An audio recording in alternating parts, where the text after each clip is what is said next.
Hey everybody, this is Tracy here with another edition of A View from Tracy's Point.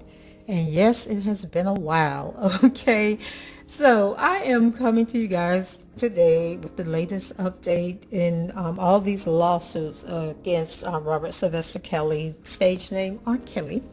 Okay, so last year I did a video on the person in Minnesota that was suing Mr. Kelly, and she was also part of the charges that were being brought against Mr. Kelly. And I will post the older videos up in the top, but just a quick review. She claimed that she was like 17 years old. She wanted to go to the R. Kelly concert. She didn't have a ticket, or she couldn't buy a ticket because you had to be 18. She claimed she met R. Kelly in the hotel lobby, and that they went up to his hotel room, did some things for this ticket for her to get into this concert. And it was something about the brother. Maybe the brother was supposed to be buying her the ticket and he didn't buy the ticket, or she was supposed to go with the brother. It's been a while, okay, and I'm not going back looking for all this information. But basically, she was suing him. So they brought the charges against him, which we know the charges were dropped after he was convicted in the Chicago case. And she also filed a lawsuit. And in this lawsuit, she's claiming, mental anguish, that he made her do something strange, to get this ticket, like do a dance and all this other. So there was just a lot going on with this chick. Then we found out that she's been living on disability for most of her life. Nobody knows who this woman is, what she looks like. People were saying that she was... Oh, I hate when I get on a rant. Okay, somebody said she was this girl. I'll post the links to all the videos that I did on this story. You can see them up above. They'll show up. The name of the video will pop up at the top. But there was someone who I can't remember who was. She was friends with somebody that sued R. Kelly also, and you guys were saying that she was crazy. She was supposed to testify in the New York case, but she didn't show up. And I can see her face clear as day, but can't think of her name. And if I can come across one of her pictures, I'll post it here so you guys can see who she is. But in any event, I don't believe it's the person that you all think that it is. I think this is somebody totally different. So I believe in the last video that I did a year ago, they were asking for a default judgment, but the judge said that he thought that it would be unfair to enter a default judgment in this case because the lady was suing for like $4 million because R. Kelly was going through all these other trials, and that, it would just be wrong that he not have the opportunity to come and defend himself, unlike all these other judges that were entering all these default judgments because the man didn't respond, didn't show up when he was literally fighting for his life, okay? So then after the Chicago case, Jennifer Bonjean stepped up and said, hold up, wait a minute. We want to defend this case, okay? Mr. Kelly has a right, and we are going to ensure that he is able to defend himself. And so that was like the end of it. I forgot all about this case, and then I went over to Texas Black Diamond page to check on her, see if she was back doing her videos, because you guys know she has been really ill, in and out of the hospital. So let's continue to pray for her. But the first thing I came across was Texas had posted about they had set a hearing date, a trial date for this lawsuit, which is going to be in December. And I was like, oh my God, I forgot all about this case. So I bring up the records, and child, they just been filing motion after motion after motion after motion. And so I downloaded all the records. Hopefully none of this stuff is really lengthy and time consuming, and we can get caught up on this pretty quickly. I downloaded all of these, and I want to read them in the order that they were posted. So let's go back to May 17th of, no, that was 2024. Let's go back to, let's try June of 2023, which would have been a month after the document that I filed, that I read to you guys last, where they were putting a hold on things. Let's see. You guys bear with me as I try to do this decent and in order. Okay, so in June 28th of 2023, it says that to counsel and parties in this action, this order establishes certain deadlines and specific court procedures for complex matters. Parties may request a prompt case management conference. And this is basically instructions on when they need it. Discovery had to be completed by March 28th of this year, 2024. Initial disclosures required must be made within 60 days from the original date for an answer unless a different time has been set by the court. Discovery conference within 30 days. And so this is where they are now, where they've received discovery, they've exchanged this information. And so this is basically a time frame on when everything is supposed to happen. Expert disclosures must comply with the requirements set forth by Rule 26.01b. The identity of the experts, the subject matter of their testimonies, and all disclosures, including reports and or expected testimony, as required by the rule, must be made by the plaintiff by April 11, 2024, and by the defendant April 25, 2024. Independent medical examinations, if any, must be completed on or before March 28th of 2024. Proportionality, sorry about that. The scope of discovery must comport with the factors of proportionately outlined in Rule 26. Discovery must be limited to matters that would enable a party to prove a claim or defense or to impeach a witness. Disputes, no discovery dispute may be brought to the court unless the parties have conferred and made a good faith effort to resolve the dispute pursuant to Rule 37.02b. The party raising an unresolved dispute must first arrange a telephone conference with the court. So it seems like they have some pretty good rules and guidelines, unlike these other courts that were handing out these default judgments against Mr. Kelly. And let's see, alternative dispute resolution, that must be completed by June 24th. The parties shall select a neutral party and notify the court by September 28th, 2023. So that would have been taken care of already. Alternative, okay, that's the same thing. All mediations must be attended in person by the attorneys who would try the case, the parties involved in the litigation, claims adjusters, and must include a person who have the authority to negotiate. And they basically talk about mediation. They really don't want to bring this to trial, but they're giving them the options if they need interpreters. And then they had an original trial date. This case is scheduled for trial during the trial block beginning on August 5th, 2024 through August 23rd, 2024. That was August 5th, 2024 through August 23rd, 2024. The parties must notify the court of potential conflicts with this trial block soon as they are known. And then they have joint statements. A joint statement of the case pursuant to Minnesota rules has to be filed to the court by July 15th, 2024. Then they talk about the pretrial conference, pretrial disclosures.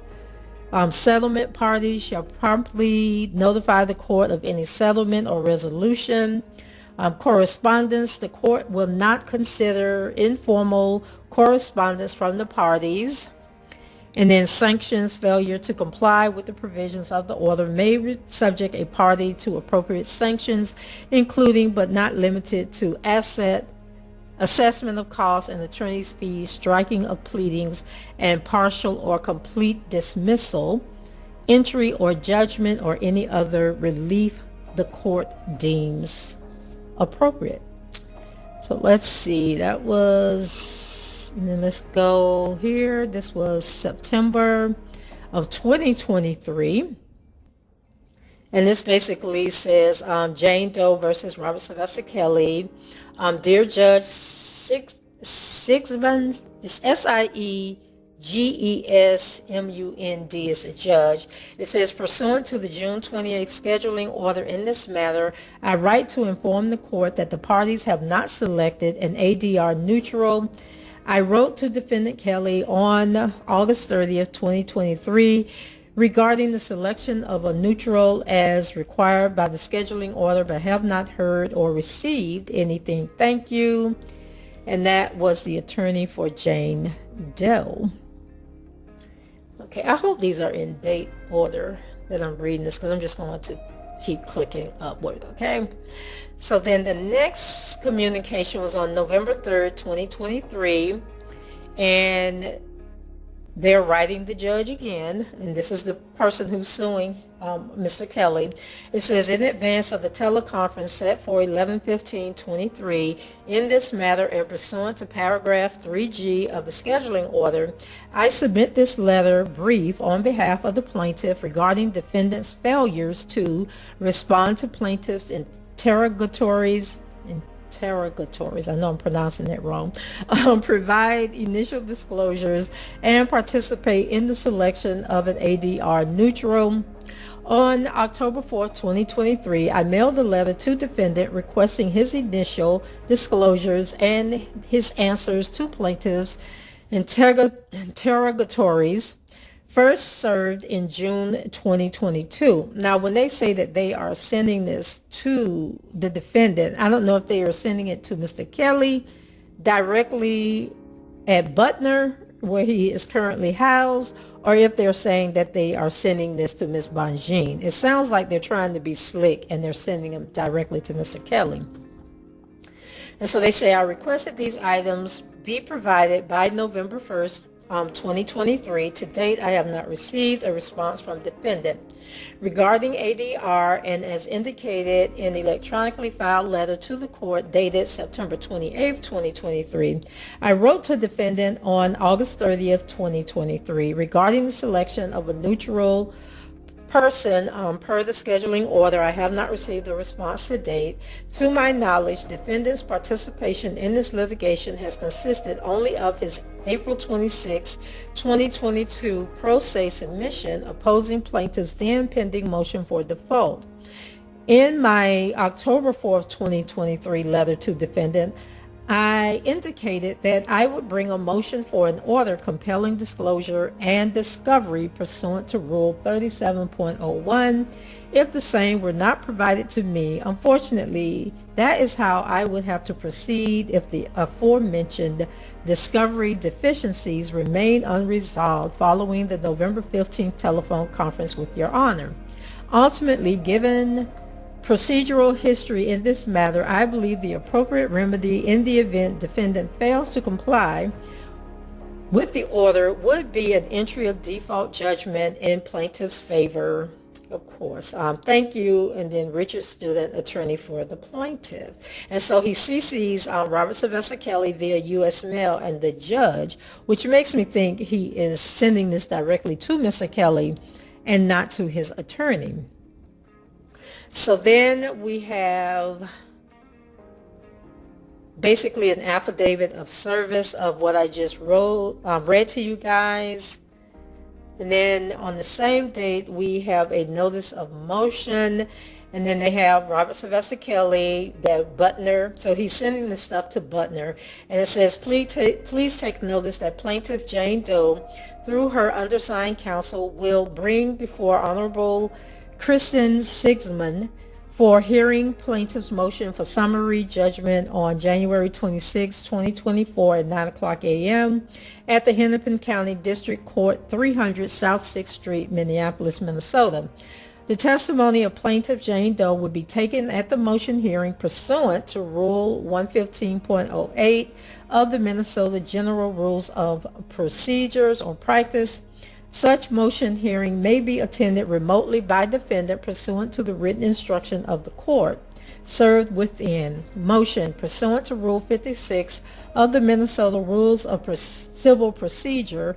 Plaintiff respectfully moves the court for an order: 1, granting summary judgment in her favor regarding defendant's liability to plaintiff as alleged in the amended complaint, and B, plaintiff's entitlement to the amounts of compensatory damages and punitive damages. 2, directing the entry of judgment against defendant and in plaintiff's favor in the amount of $4 million.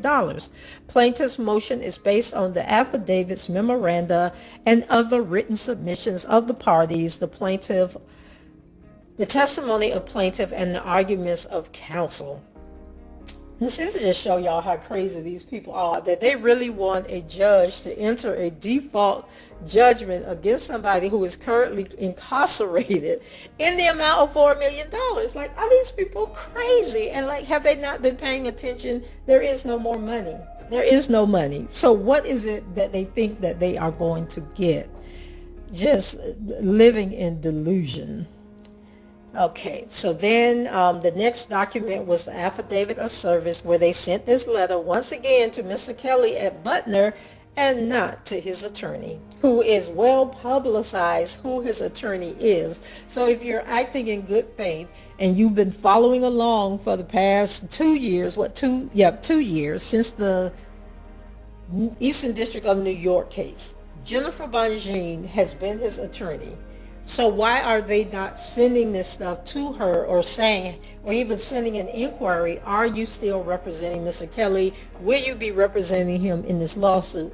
Instead, they continue to send things to the prison. Okay, I don't get it, but that's what they're doing.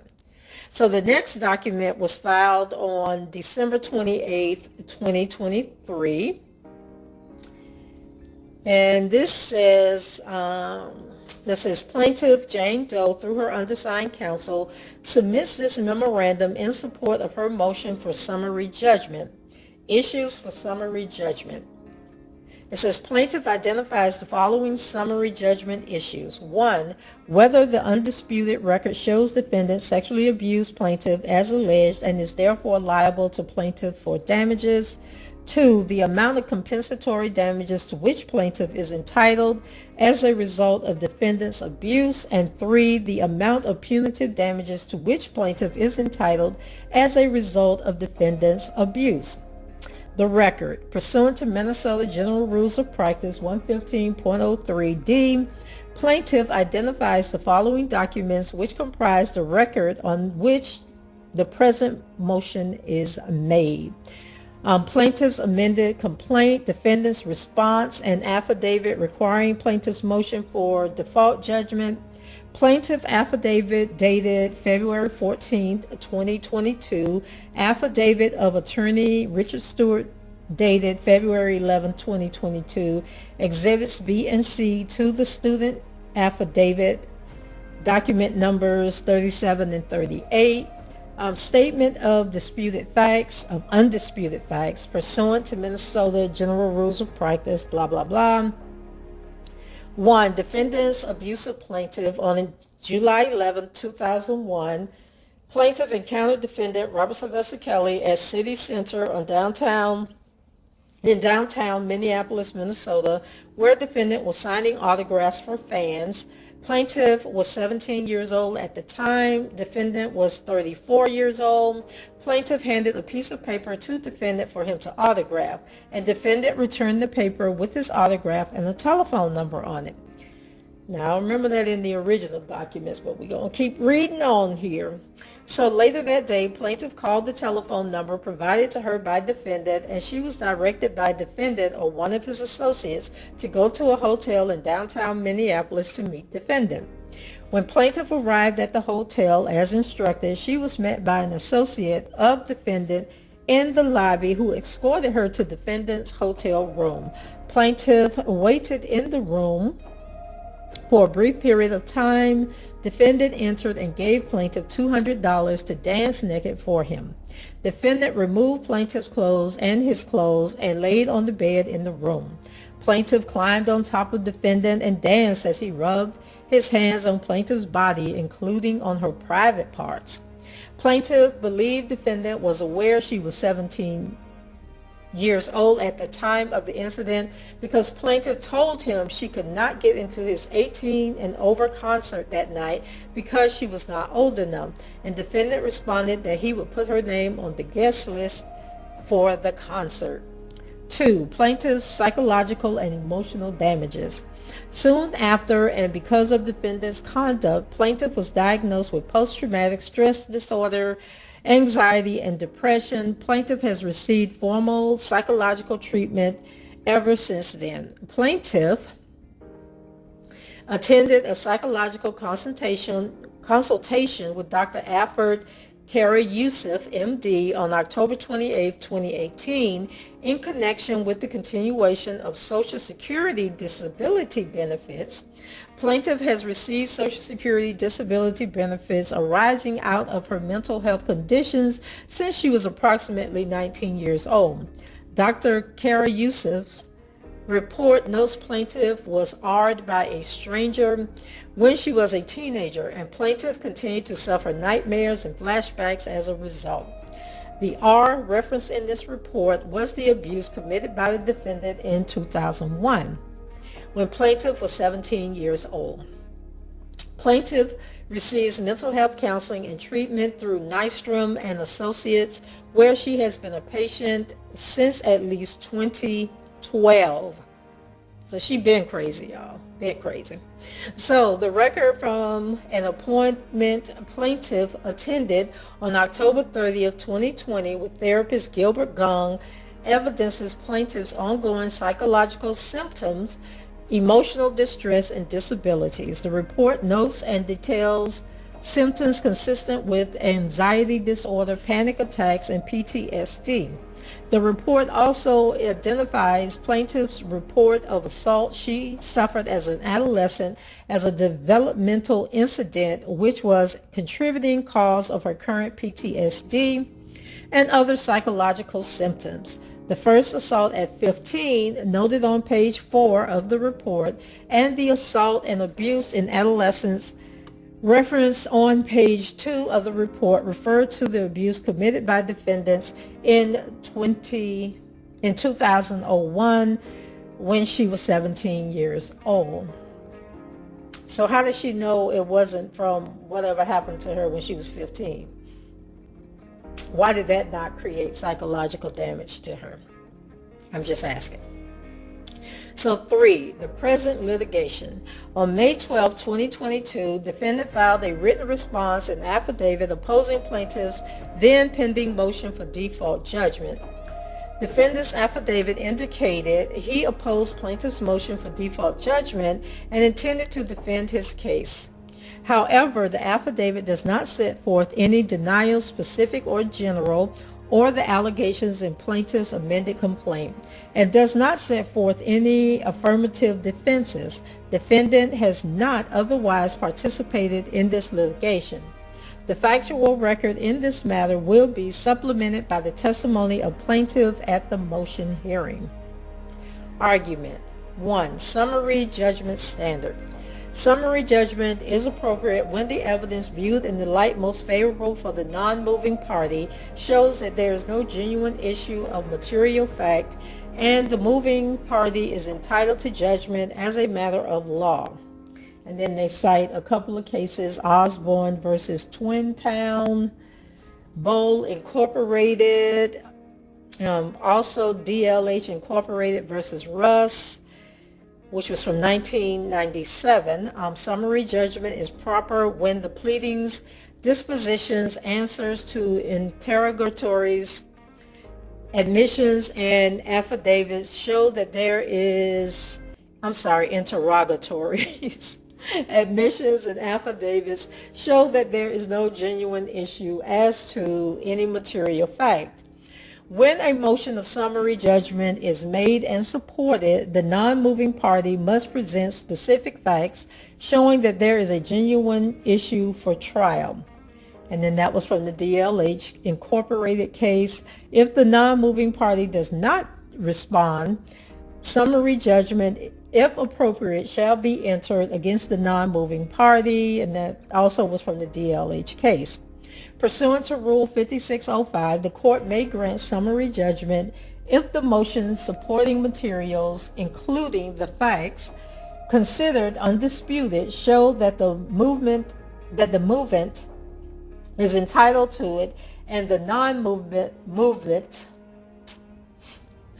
I'm not saying movement, I'm saying movant, the person moving for this disposition of this case, fails to properly address another party's assertion of fact as required by Rule 56.03, and then they show you where it's at in the Minnesota Rules of Civil Procedures. And when that non-movement, what did I say? Non-movement was the person not responding.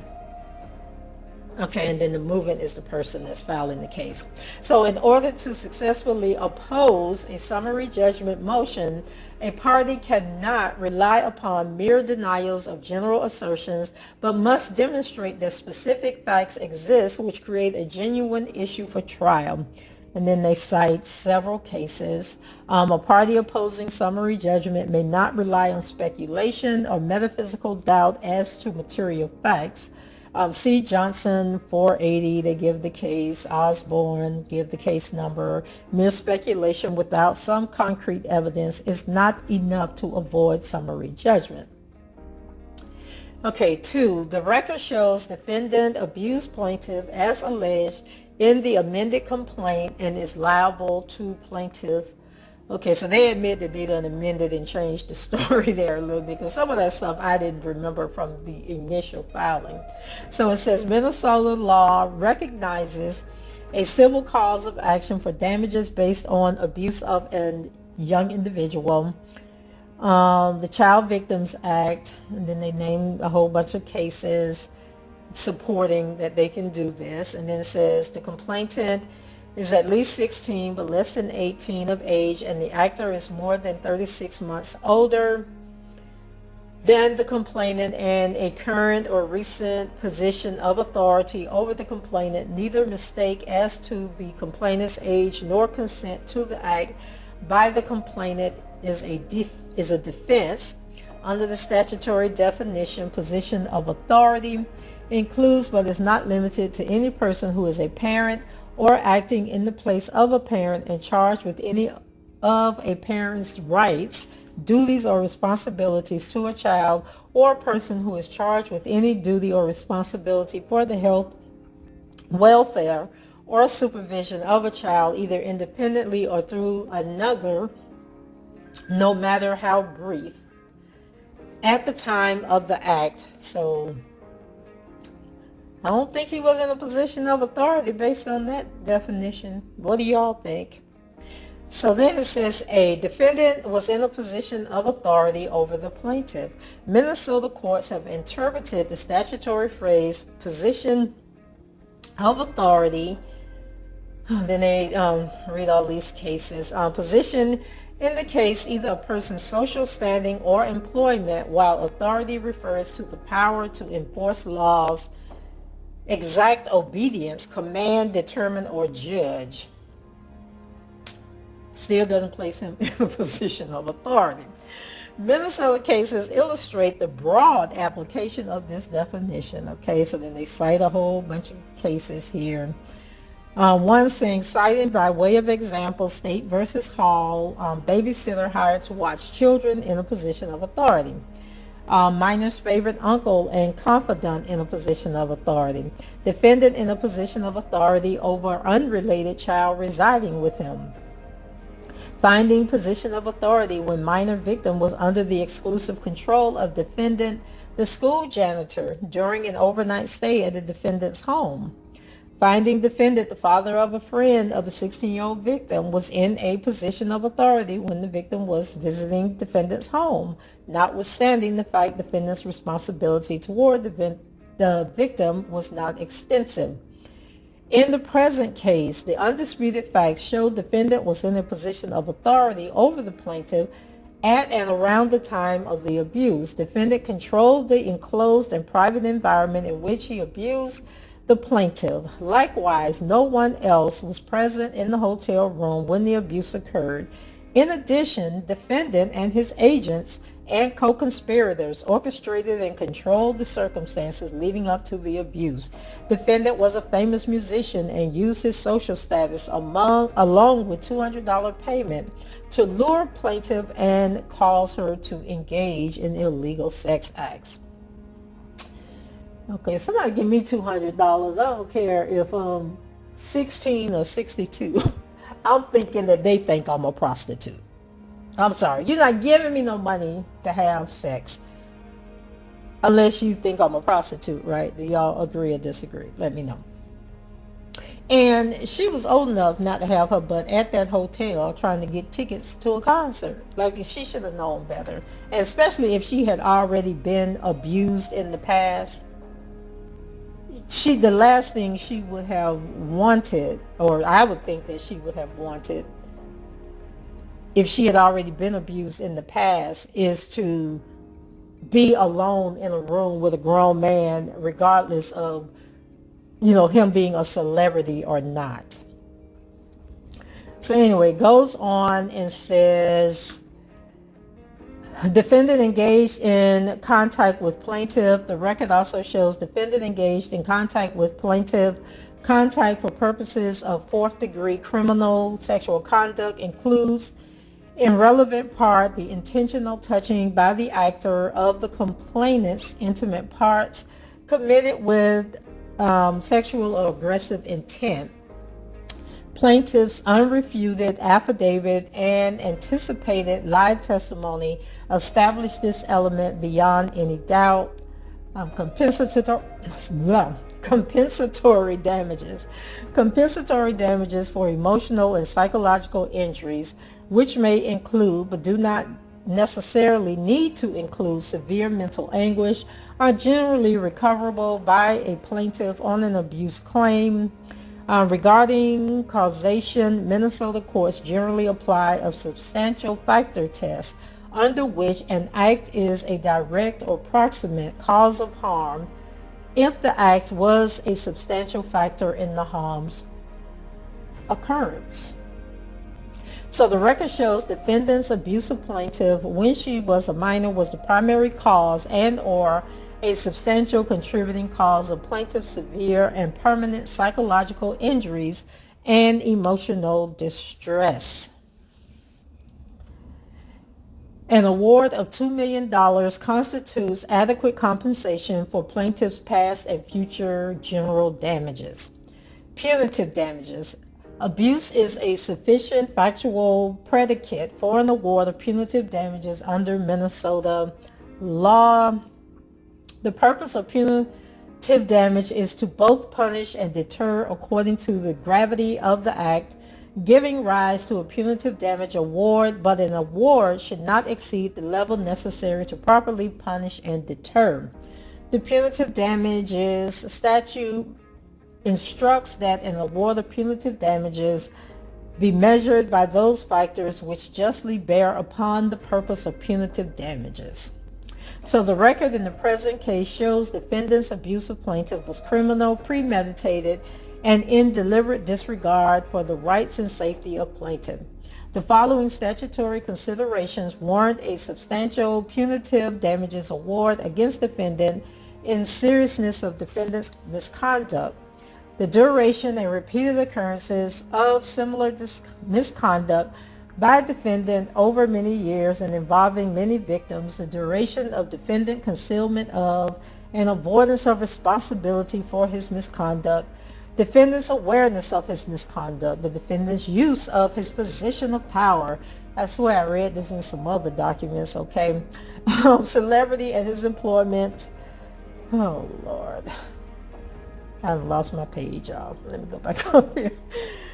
Okay, premeditated delivery, punitive damages, misconduct, the duration and repeated occurrences of similar misconduct by defendant over many years and involving many victims, defendant's awareness of his misconduct, the defendant's use of his position of power, blah, blah, blah. Concerning the financial resources of defendant, the federal government represented to the United States District Court Judge Ann M. Dunley in connection with the recent criminal prosecution of defendant in the Eastern District of New York, that defendant continues to receive hundreds of thousands of dollars in connection with royalties he is owed for his music. The government's investigation has revealed that earlier this year, 2019, the defendant redirected those royalties to a bank account of a childhood friend. While specific details regarding defendant's financial resources are currently unknown, the available information indicates that defendant earns considerable and ongoing income. These factors all weigh in favor of a substantial seven-figure award of punitive damages sufficient to meet the related goals of punishment and deterrence. Conclusion. Based on the undisputed record in this matter, plaintiff respectfully requests the court grant her motion for summary judgment pursuant to Rule 56 of the Minnesota Rules of Civil Procedure and order entry of judgment in plaintiff's favor and against the defendant in the amount of $4 million as and for compensatory and punitive damages. Child, Richard Stewart trying to get him a payday, y'all. Because y'all know he going to take about half of it, right? If he get it. Okay, the next document is basically a printout. Looks like a printout of all the statutes and cases in Minnesota involving this. And then that's what the next document was. Okay, so then here we have proposed order or document. And so this says plaintiff's motion for summary judgment in the above captioned matter came before the court for hearing on January 26, 2024 at the Hennepin County District Court. Okay, I don't understand how it came on January 26, but this document is dated December 28, 2023. But anyway, at the Hennepin County District Court, attorney Richard Student of Meshbesher and Associates, PA, appeared on behalf of plaintiff Jane Doe. Based on the record in this litigation, the arguments of counsel, the testimony of plaintiff, and the written submissions filed in support of summary judgment, the court finds defendant abused plaintiff as alleged in the amended complaint, and defendant is liable to plaintiff for compensatory and punitive damages. 2. Plaintiff has sustained permanent serious psychological and emotional injuries as a result of defendant's abuse. For $2 million is a fair and adequate sum to compensate plaintiff. Clear and convincing evidence regarding defendant's abuse of plaintiff supports an award of punitive damage, and that they feel that $2 million and for punitive damage is supported by the following factors: the seriousness of defendant's misconduct, the duration and repeated occurrences of similar misconduct over many years and involving many victims, the duration of defendant's concealment of and avoidance of responsibility for his misconduct, defendant's awareness of his misconduct, defendant's use of his position of power as a celebrity, and his employment of agents and co-conspirators to carry out the misconduct.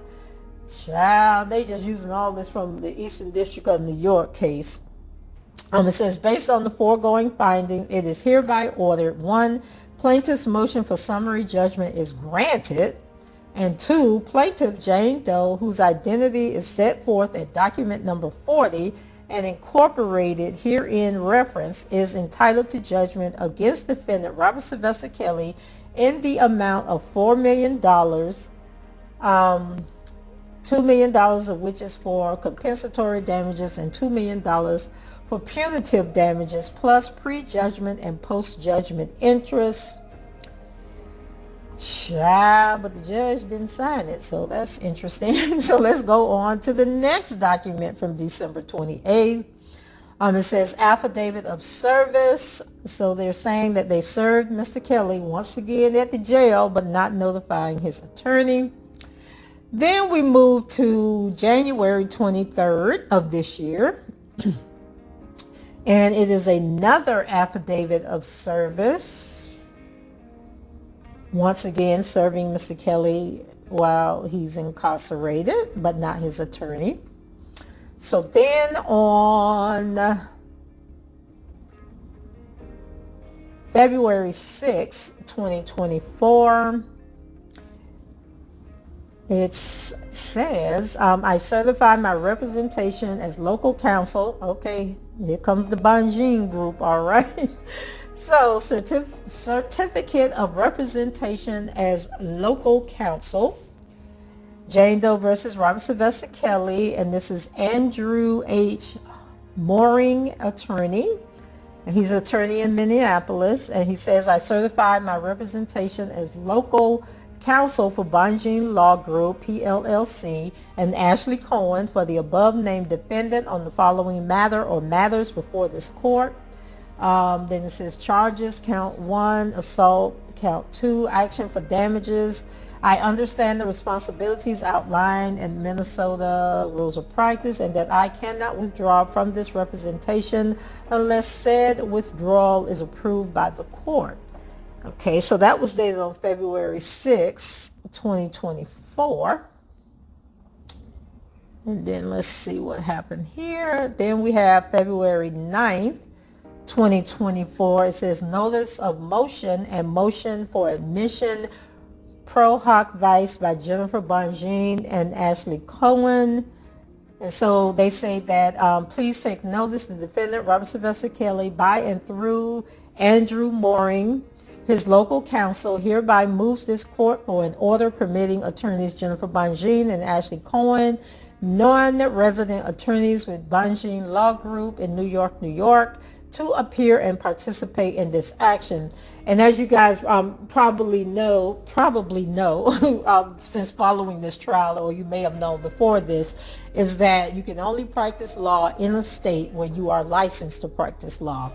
And if you need to practice law in a different state, you have to find a local attorney in that state to basically vouch for you. Okay, like you become like a temporary, I guess, lawyer in their office, but basically they vouch for you. They, they stand for whatever it is that you're doing. They have the rights to file different motions and get access to different filings and that type of thing. So it's like a sponsorship. And so the Mooring guy has agreed to sponsor the Bonjean Law Group in this case. So it says Andrew Mooring, the undersigned local counsel for the defendant in this case, is an active member in good standing of the bar of the state of Minnesota. And then it goes on, Bonjean Law Group, New York, be admitted pro hoc. Basically the formalities here. It says, as local counsel, I am aware that Rule 5 of Minnesota General Rules of Practice requires me to, 1, sign all pleadings in this case, and this is the Mooring guy. 2, accept service of all pleadings in this case, be present in person or by telephone at the proceeding at which this motion is heard, be present before the court in chambers or in the courtroom, or if participating by permitted remote means by hearings conducted by remote means, and 4, for a subsequent appearance in this case pursuant to the court's discretion. The out-of-state attorney named above may conduct the proceedings without my presence. This motion is based upon Rule 5 of the Minnesota General Rules of Practice. And so he signed off on it. And then we have the letter from Bonjean, or going to Bonjean, Minnesota Board of Law Examiners. basically saying this letter confirms the fee has been paid for the lawyer qualified for waiver of the fee pursuant to Minnesota rules. This application was submitted for Robert Kelly. They give the case, and the Minnesota lawyer associated with the case is Andrew. Sorry about that. Thought I had my phone on silent. Okay, it says the application was submitted by Robert Kelly, blah, blah, blah. Please refer to Minnesota rules. Let's see, and then it goes down. My name is Jennifer Bonjean, and I make the following statements in support of the motion for my admission. I have not applied for pro hoc vice admission in Minnesota in a proceeding in the past 2 years. I am including a copy of the application to the Minnesota board. I am including a copy of the notice from the Minnesota board. I declare under penalty of perjury that these are true documents. And then she has a certificate of admission for the Illinois bar. Then she has a letter February 6th that was sent to her. To whom it may concern, we have received a request for written verification of the status of Jennifer A. Bonjean for use of officials.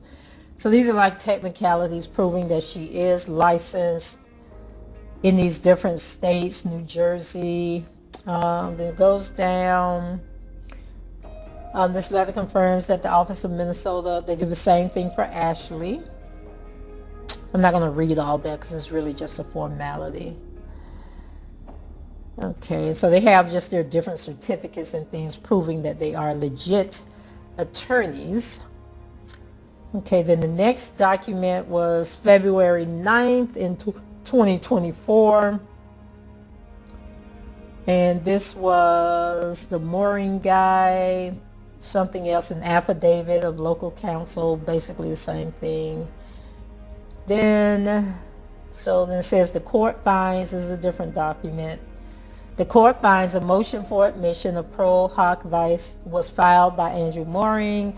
The proposed admittees Jennifer Bonjean and Ashley Cohen, non-resident attorneys for the Bonjean Law Group in New York, New York. Let's see, copy submitted. So basically they're granting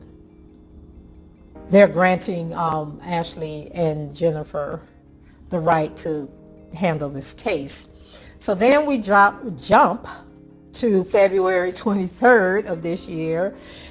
Stipulation regarding amendments to scheduling order. Plaintiff Jane Doe and defendant Robert Sylvester Kelly, through their undersigned counsel, stipulate to and respectfully propose the following amendments to the June 28, 2023 scheduling order. Pleading, defendant must answer.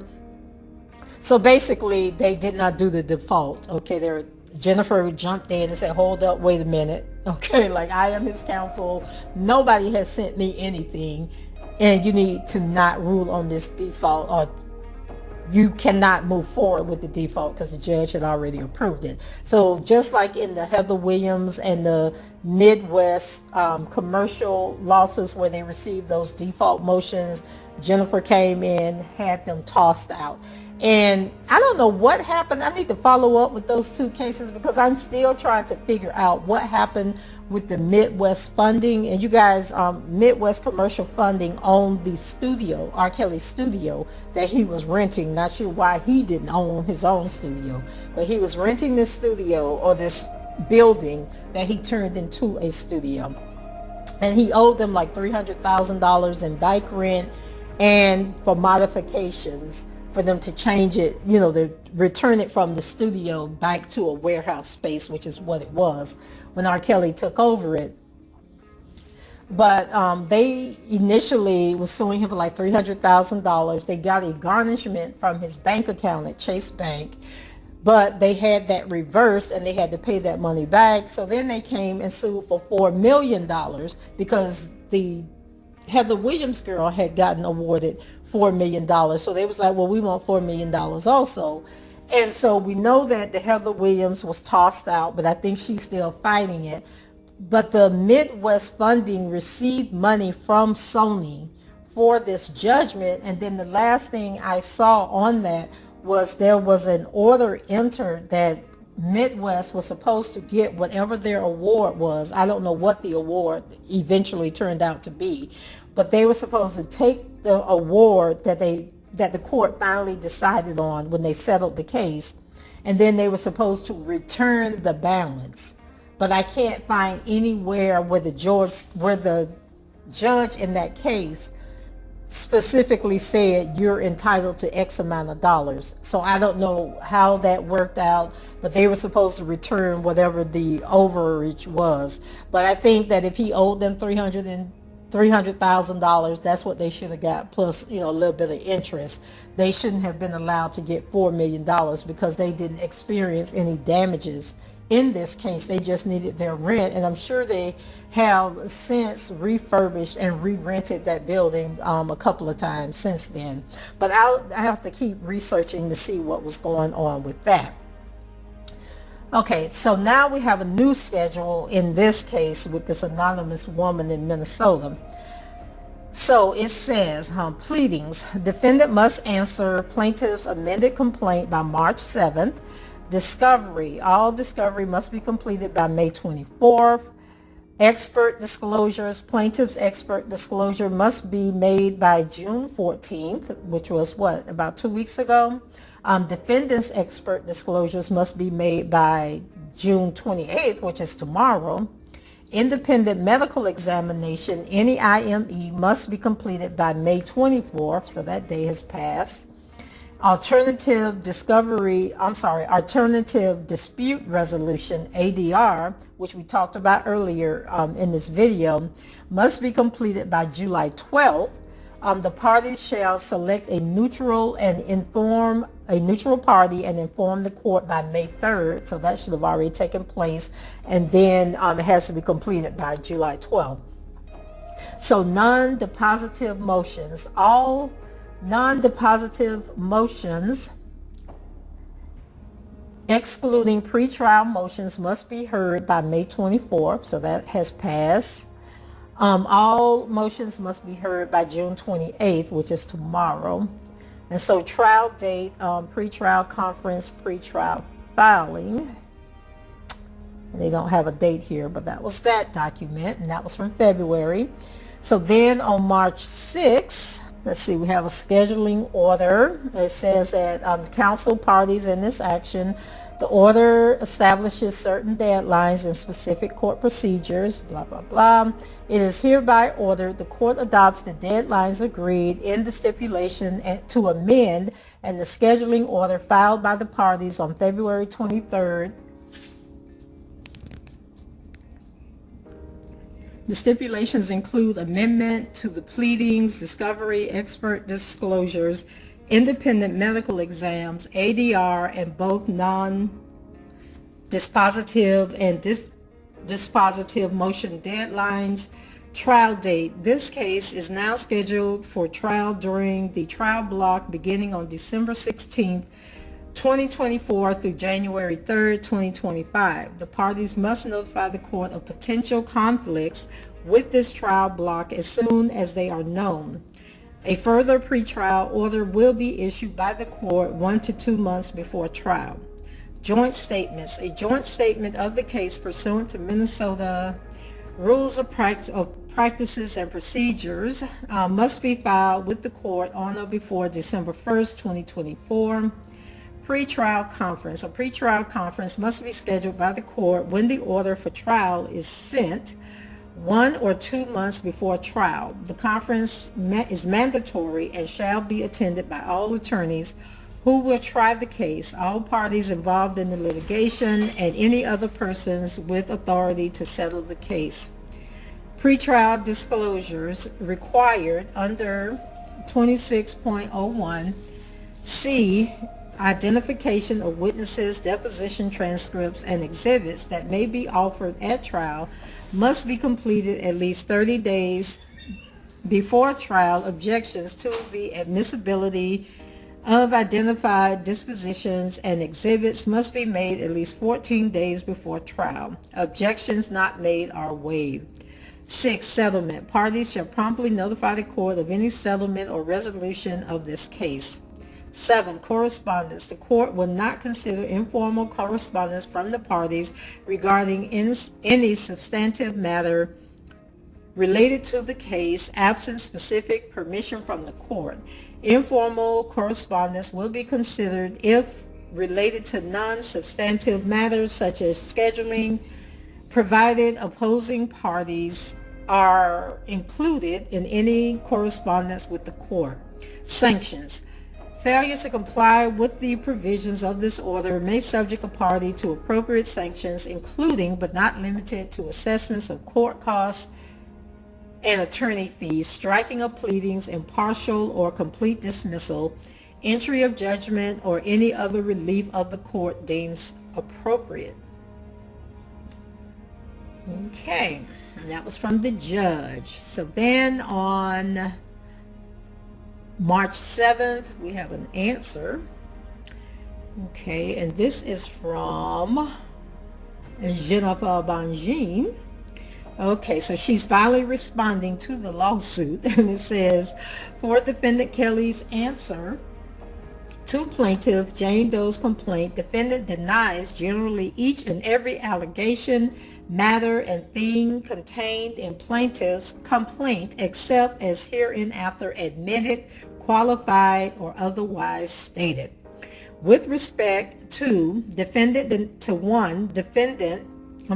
with respect to paragraph 1, defendant denies that the sexually assaulted, I think is what she meant, assaulted plaintiff as a minor at any time. The remainder of the statement requires no response. 2.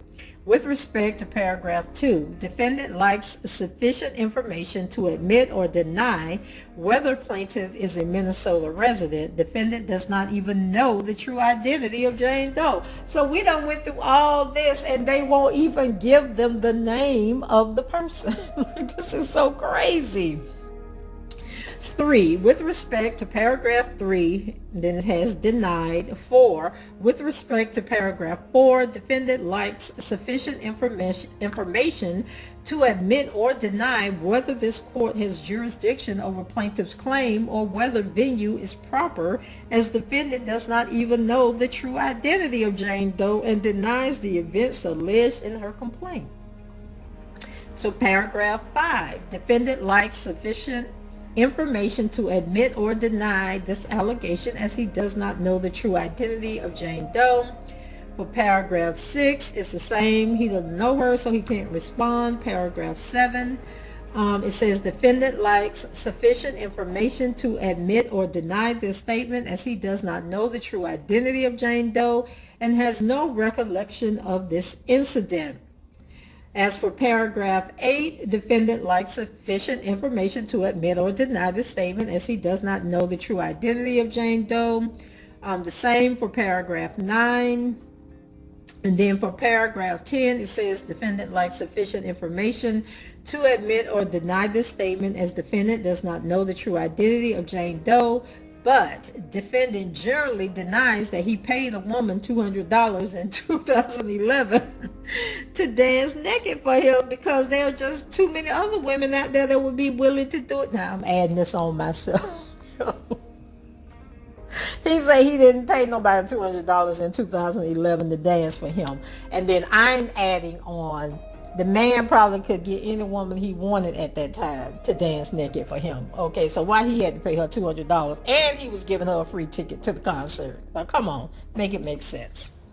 So 11, with respect to paragraph 11, defendant lacks sufficient information to admit or deny this statement, as he does not know her true identity. For paragraph 12, same thing. He doesn't know her identity, so he can't answer. Paragraph 13, defendant lacks sufficient information to admit or deny this statement, as he does not even know the true identity of Jane Doe. That said, defendant denies that he had any encounter with the minor in 2001 in Minneapolis as alleged in this complaint. With respects to paragraph 14 and 15, he denies whatever the allegation was. With respect to paragraph 16, defendant denies assaulting plaintiff Defendant denies that plaintiff suffered any injuries caused by plaintiff. Defendant lacks sufficient information to admit or deny whether plaintiff has received SSI disability benefits or medical treatment for injuries unrelated to the defendant. And as for 17 and 18, he denies both. And then it says count 1, the sexual assault. It says the allegations contained in paragraph 19 requires no response. With respect to paragraph 20, defendant lacks sufficient information to admit or deny the allegation as he does not know the identity of the plaintiff. He generally denies that he engaged in any contact with this individual on July 11, 2001. With respect to paragraph 21, basically the same thing. He denies engaging in non-consensual contact with anyone on that date in Minnesota. With respect to paragraph 22, he denies engaging in contact with anyone who could not legally consent on July 11, 2001 in Minnesota. With respect to paragraph 23, the defendant also denies that. With respect to paragraph 24, defendant has insufficient facts to admit or deny the age of the plaintiff on July 11, 2001, as he does not know the true identity of the plaintiff. Defendant further refers plaintiff to his answers in paragraphs 20 through 22, which is basically he don't know who she is. With respect to 25 and 26, he denies it. With respect to paragraph 27, he denies the allegations and refers them back to answers 20 through 22. Count 2, action for damages pursuant to Minnesota statute 541.073. The allegation contained in section 19 requires no response. And then in respect to, I'm not sure of that answer. I think she might have meant 28, paragraph 28, not 29. In respect to 29 and 30, he denies those allegations. Jury demand, the allegations contained in in paragraph 31 requires no response. Affirmative defense, state that plaintiff has failed to state a claim upon which a relief can be granted. State the plaintiff's claims are barred by the applicable statute of limitations. State that plaintiff's claims are barred by the doctrine of laches, A-L-A-C-H-E-S, and are estoppel. We're going to have to look that up. Let's look that up real quick and see what that means, y'all. Let's see. L-A-C-H-E-S. Estoppel. Okay. So this is a doctrine in equity whereby courts can deny relief to a claimant with an otherwise valid claim when the party bringing the claim unreasonably delayed asserting the claim to the detriment of the opposing party.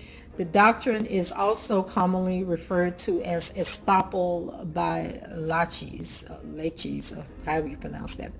Okay, so she's saying that, child, she waited too long and y'all wasting our time.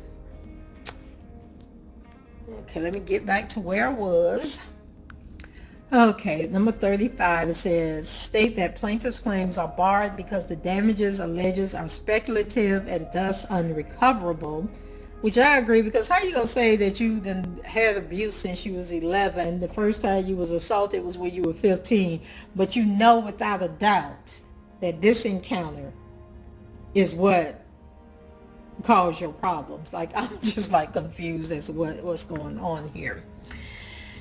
Okay, then it goes on to say that state that the plaintiff's claims are barred because plaintiff's claimed injury and damages were not legally approximately caused by any acts or omissions of defendant. 37, state that plaintiff's claims may be barred by one or more of the defenses contemplated by Minnesota.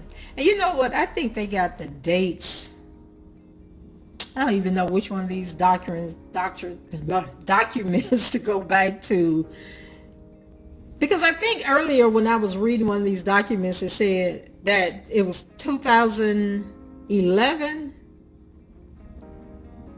Then they said something about 2015. I'll have to go back and get these correct dates from one of the older documents. 38, defendant's investigation. Wait a second. Defendant's investigation into the issues raised in the complaint, including the identity of the plaintiff, is in its preliminary stages. Therefore, defendant reserves the right to amend or add any additional defenses or counterclaims which may come known during the course of discovery. Wherefore, this answering defendant prays that plaintiff take nothing by her pretended cause of actions, and that this answering defendant have judgment herein together with costs and disbursements. What? Defendant's investigation into the issues raised in the complaint, including the identity of the plaintiff, is in its preliminary stages. Therefore, defendant reserves the right to amend or add any additional defenses and counterclaims which may become known during the course of discovery.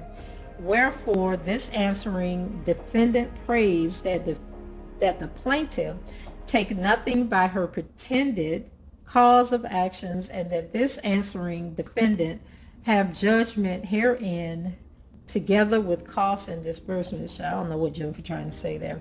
Acknowledgement, the party upon whose behalf this pleading is submitted by and through the undersigned hereby acknowledge that sanctions may be imposed for a violation of Minnesota statute section 549.211, Jennifer Bonjean, Bonjean Law Group. So I don't know what Jennifer was trying to say in that last paragraph. But anyway, it says stipulation, April 9th, 2024. And this is, who is this from? Okay, this is from, I guess this is her attorney responding, I guess, to Jennifer. Okay, it says plaintiff Jane Doe and defendant Robert Sylvester Kelly, through their undersigned counsel, stipulate to the following terms of a protective order in this case. Okay, this is from the court. As used in this protective order, then they give the definition of attorney, confidential document, confidential identifying information, which means the plaintiff's name, initials, date of birth, current and past addresses, current and past email addresses and social media usernames and handles, current and past medical conditions, treatment, current and past medical providers and counseling therapy providers, social security, shall they go on and on, family members. Destroy electronically stored information means to delete from all databases, blah, blah, blah, forensic information. Typically used by a forensic expert. Document means information disclosed or produced in discovery, including a deposition. Notice or notify means written notice. Party means a party in this action. Protected document means a document protected by privilege or the work product doctrine. 2, designating a document or deposition as confidential. Who may recover confidential documents and confidential identifying information. So this is really just a procedural document to make sure that this child name doesn't get out. They know we want to know who she is. Okay, and then this looks like pretty much the same document, protective order. Let's see, protective order pursuant to Minnesota. So basically the judge signed off on the protective order. So guys, that's where we are. So the last documents that were filed look like they were filed in April of this year. We know that the court date is going to be in mid-December. Let me see.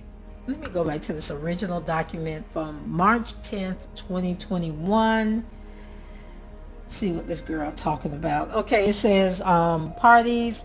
Jane Doe is a Minnesota resident. Upon information and belief, defendant Robert Sylvester Kelly is an Illinois resident. Jurisdiction. The court has jurisdiction over plaintiff's claim and venue in Hennepin County, Minnesota. Okay. On July 11th, that's why I got confused. So on July 11th, 2001, she encountered the defendant at the City Center in downtown Minneapolis, Minnesota, where he was signing autographs for fans. She handed him a piece of paper. He put his autograph and phone number on it. Seemed like when this story, maybe it was in the criminal case where they said that her brother was supposed to have been buying the tickets or something. I just remember something about her brother and taking her to this concert. So if there was no brother involved, why was her little 17-year-old butt down at the hotel stalking a 30-something-year-old superstar? I'm just asking.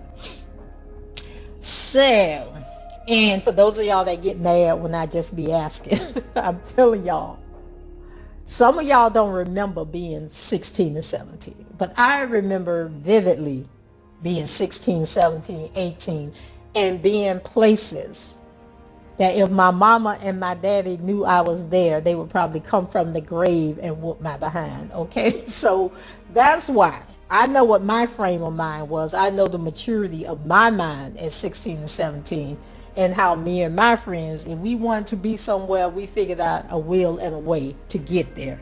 And so when y'all be acting like these 16 and 17-year-olds are so innocent and their brains haven't developed and they don't know no better, I'm telling you, as somebody who was once 16 and 17, was very intelligent and was very capable of making my own decisions and was very capable of getting to wherever I wanted to get to do whatever I wanted to do, and to do it with whomever. Okay, now I was not just stalking no 30-some-year-old celebrities, okay, but I do know that 16 and 17-year-old brains are very well developed, and they very well can make decisions that they may later regret, or they could get them into trouble, but they're not dumb, because if you can drive a car, if you can get a job, okay, then you can make a decision that I'm getting ready to go down here to this hotel where I know the celebrity is going to be staying, and I'm going to finagle my way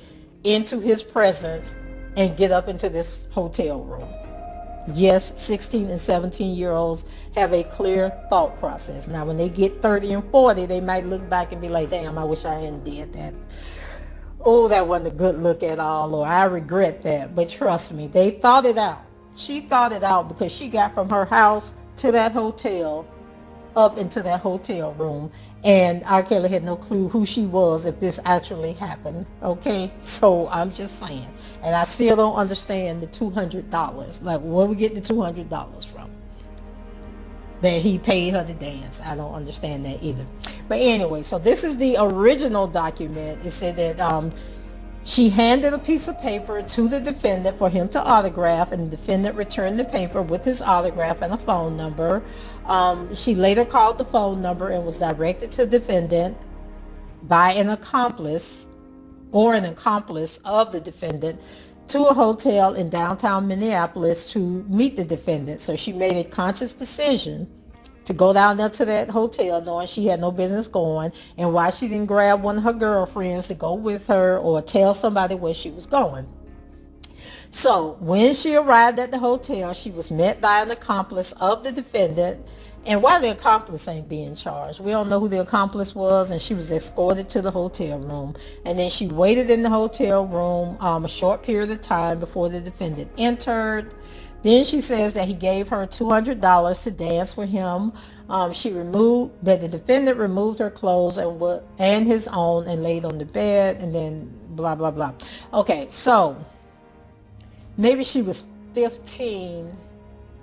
Okay, so here she says that she was 17 at the time and he was 27. So I thought in the other document she said he was in his 30s. Okay. He was in a position of authority. Girl, child. All right, y'all. That's it for me. So this is the update on the Minnesota civil lawsuit where this Jane Doe, that we don't know who Jane Doe is, R. Kelly don't know who Jane Doe is, and I think Jennifer may have found out who she is, but she is not allowed to tell us who she is. So look like she done got the information that she need to find out who this girl is so she can properly respond to this lawsuit. And the court date has been set for December, the first 2 weeks of December, sometime in that period is when this will eventually go to trial, unless they come to an agreement and reach a settlement, or this girl realizes that she's wasting her time and she ain't getting no money. But we'll have to wait and see. I apologize that I did not stay abreast of this case because I truly had forgot about the case after the judge said that she wasn't going to enter a default. But it looks like 2 weeks later she did enter a default, because this lawyer, Richard Student, did exactly what all the other lawyers did trying to get money out of Mr. Kelly, is he was sending correspondence to the jail and not to his attorney. So we'll see where this goes. We may get a couple of more documents. I'll continue to check up until December to see what happens. Okay, so that's it for me. Go ahead, leave your comments below, rate the video, and subscribe to the channel if you haven't done so already. And until the next time, I shall talk to you guys later. Bye bye.